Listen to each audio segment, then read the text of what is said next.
Reversing the decline in birth rates has become a national priority among governments around the world. So from Europe to the United States to Russia and Asia, including in China, South Korea, and Japan.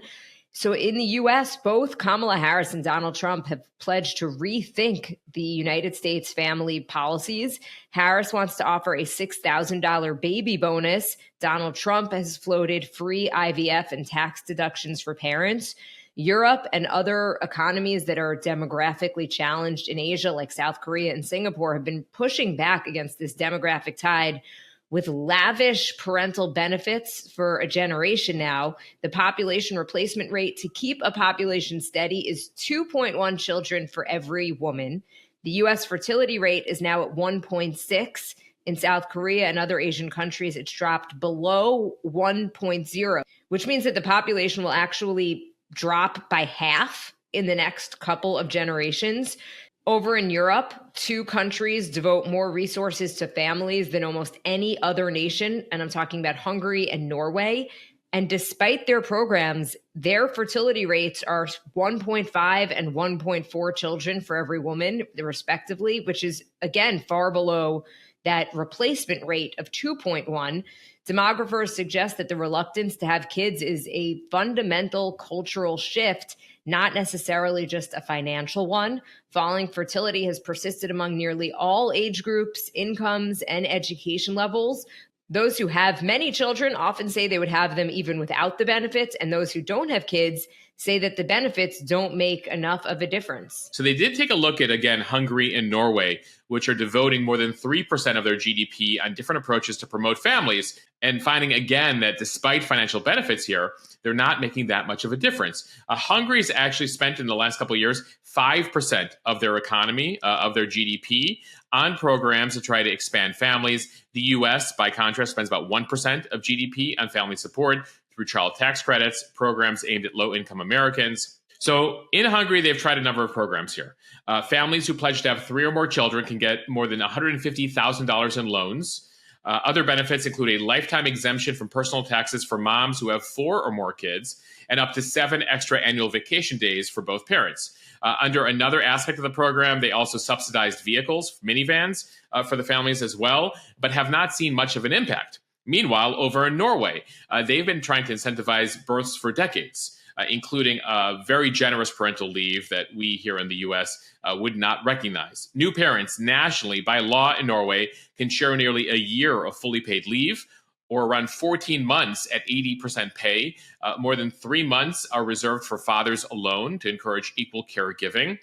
Mothers are entitled to take at least an hour at work every day to breastfeed or pump. Now, while it hasn't helped the birth rate there, Norway's population continues to grow thanks to immigration in the country. And that's always another tool you can use when it comes to population growth. Now, for those of you who ask, and I often get this on Instagram, why does it matter? Like, isn't it okay if the population dips a little bit?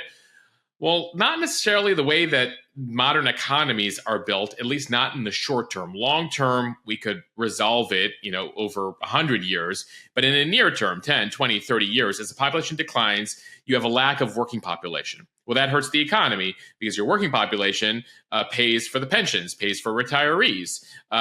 In a consumer economy like the U.S., where much of the economy is based on people spending money, less people, less spending of money.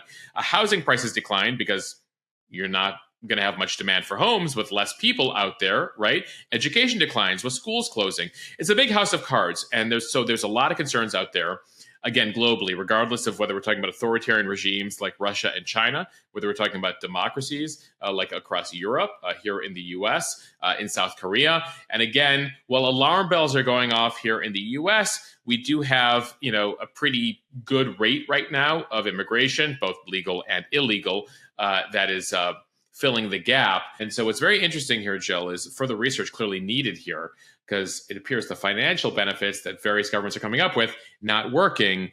It speaks to a larger cultural shift. And can that shift is a big question. Yeah, there's a lot of people who just feel like it's not for them. They want the freedom, the independence. They don't want to have to wash the hands. They don't want to. 3 times a day. Teach their toddlers how to wash their hands. They value sleep. There are benefits. Well, and by the way, reality check here, right? Life has gotten much more expensive. So some people, with the affordability issues say, kids are expensive. All these countries trying out all these new incentives, they already have mandatory maternity leave and parental leave. And we're like way behind that here in the US. So in the US, there's a lot of arguments. People say, maybe I would have kids if the government was a little more supportive. So maybe the financial incentives would be helpful here. But in some of these countries, they're offering incredible benefits to families. And again, people are like, you know what? Not for me right now. And so, we're going to see what the long-term impact of all this is. It's not going to be a short-term thing, but 10 years, 20 years from now. I think the financial incentives also really come into play when families are deciding whether they want to have more than one kid. Because Right. I've heard that from a lot of friends who are like, we have a certain lifestyle right now that we can afford with one child, but if we have a second or a third, we'd have to move. We couldn't do a certain school. Just there are certain reasons why they feel like they just simply can't afford to have bigger families. Well, in Hungary, when you have 4 or more kids, Jill, lifetime exemption from taxes. Now you tell me. I'm 44. It's over. I got to move to Hungary. I got to have 2 more kids. I got it.